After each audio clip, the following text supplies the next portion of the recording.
Orbiting 250 miles above, the space station provides us with the ultimate view of planet Earth. From this perspective, we ask our guests to engage with 6 questions that orbit around wonder and stories of hopefulness. For the next few minutes, this is our Wonderspace.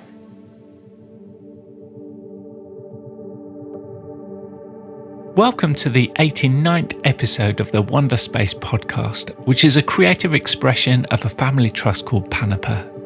My name is Steve Cole, and since September 2020, I have asked the same 6 questions to over 80 people from around the world. People like Florian Palouel from Picture Organic Clothing in Annecy, France, who in episode 13 talked about producing snow jackets made with recycled polyester from recycled plastic bottles as part of their radical environmental commitments and carbon strategy.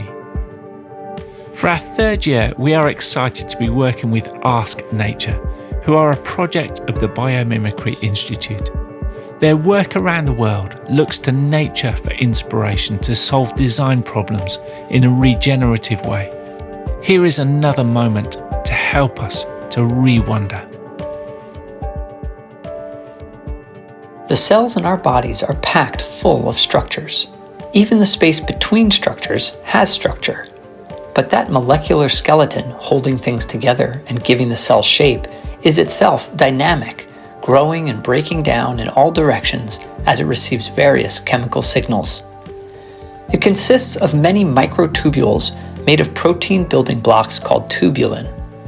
When loose tubulin binds with a molecule called GTP, it's able to attach to one end of a growing microtubule.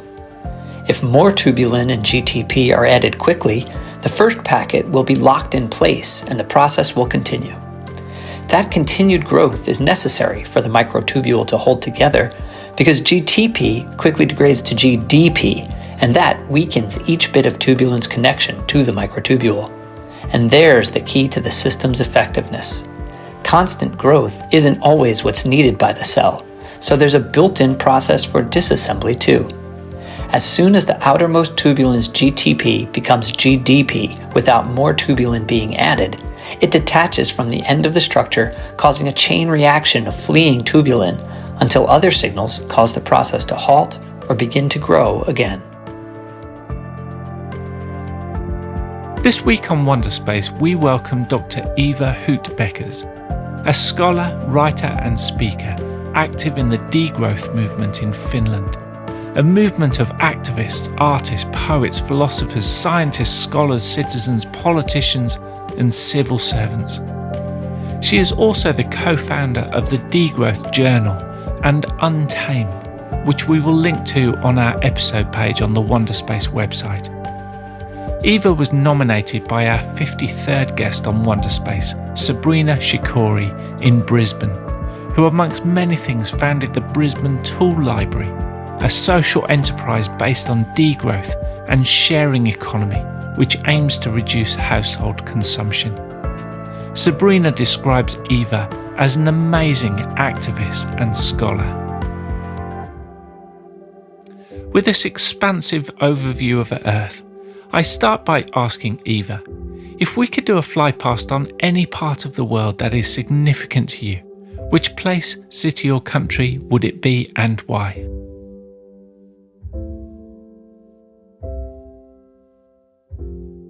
So there are very many places that I have great memories, and I guess everybody has said this.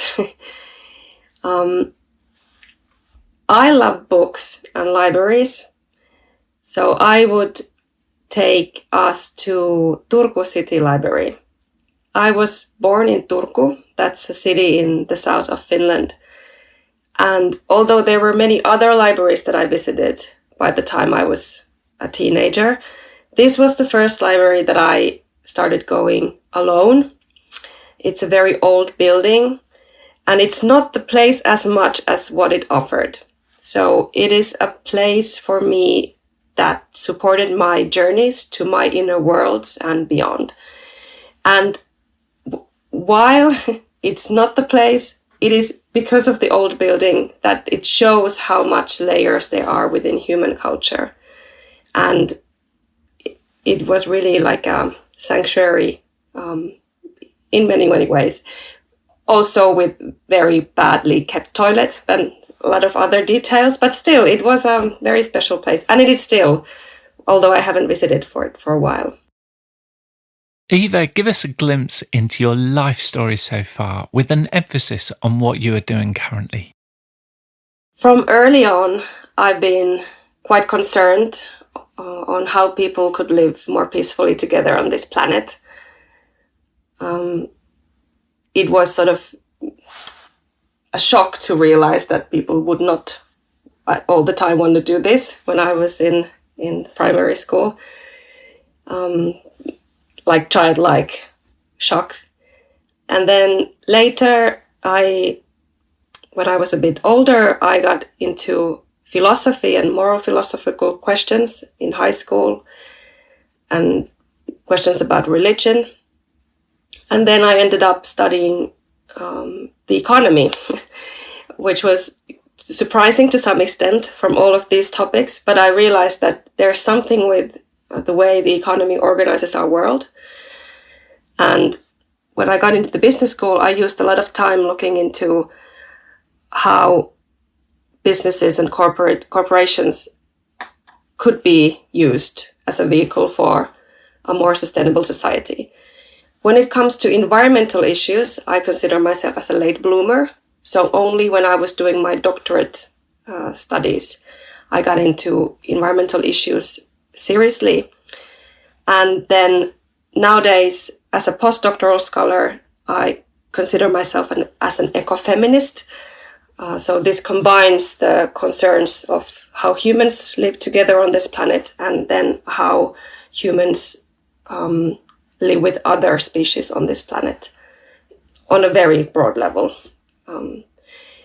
So now I'm interested in the practices of how this is possible in various locations. And my research focuses in Finland, because this is where I live. So I'm active in the Degrowth movement, a movement that focuses on forest management and development in Finland. And then we have co-established a research collective called Untame, in which we have worked on various topics. For instance, a podcast series in Finnish. So these activities I consider very much an important part of who I am as a scholar. So although I am studying degrowth and post-growth practices, it's actually a very open theme that I'm trying to fill with what sort of emerges from the field. And what I see that emerges, and this is first it was an intuition and now it's an observation, is that people really do not live by the continuous economic growth as their personal goal of life. And we let's put it this way, we are subjected to thinking that well-being requires continuous economic growth, although it's a very young system when we talk of societies. And my job, I think, is to show that there are a lot of people who can do projects that either challenge this perspective or they can function somehow outside of the growth society. Where on earth is your place of reset or recharge? I spend a lot of time in my 2 gardens. We have one in the backyard of our house, and then another one that's called allotment garden. So it's a rented space from the city of Helsinki, where I live. And these are places where I can do something with my hands, so working the soil. Although I must admit that I spend a lot of time also just sitting in the garden and writing and just looking at things. But that's where I spend a lot of time. And then if I have a need to move about, we live next to the central park of Helsinki, so I go to the forest. to set my feet to wonder and free my mind. And that's very important for me. What wonder of the natural world excites you the most? Everything is so exciting. Recently, I've been focusing on interspecies communication. And by this, I mean the way not only I, as a human, interact with plants or insects or the soil or the worms, rodents, cats, but also how these more than human species interact together. And I am such a beginner in these journeys, but I'm very eager to learn more. Eeva, what is your story of hopefulness that's not your own, about a person, business or non-profit who are doing amazing things for the world? There are many people that I have met during my field work of 5 years, and I could speak of any of these people. So these are people who work in Finland.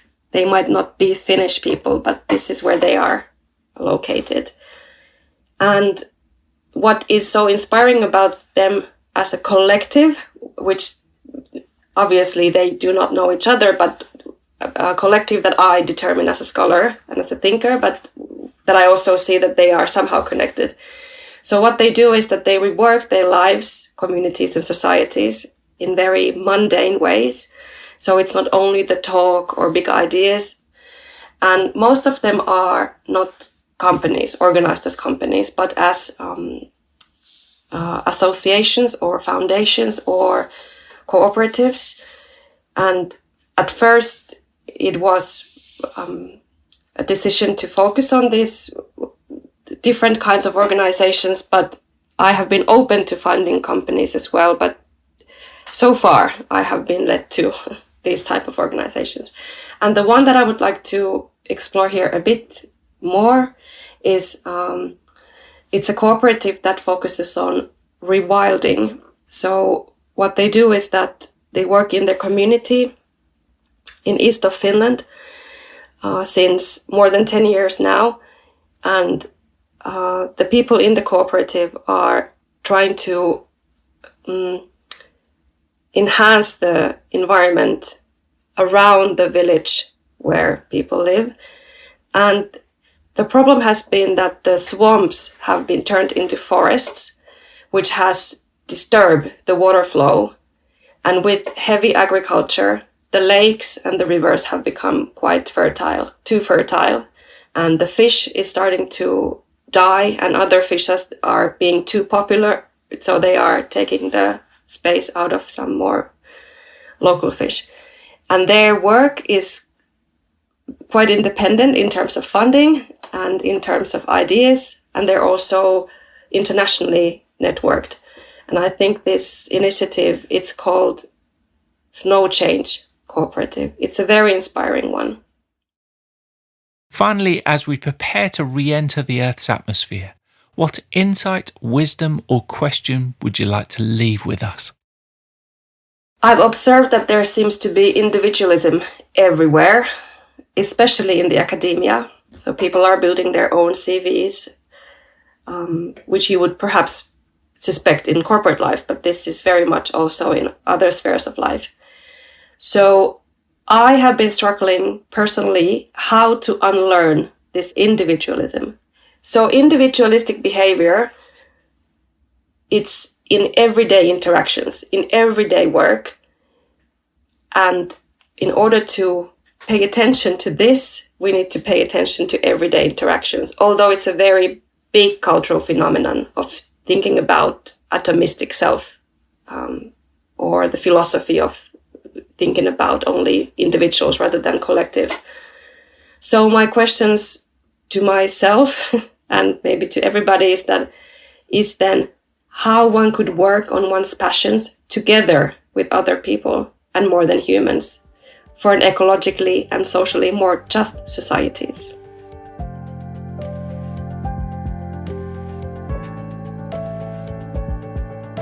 Links to Eeva and the organisations she talks about can be found on her episode page at ourwonder.space.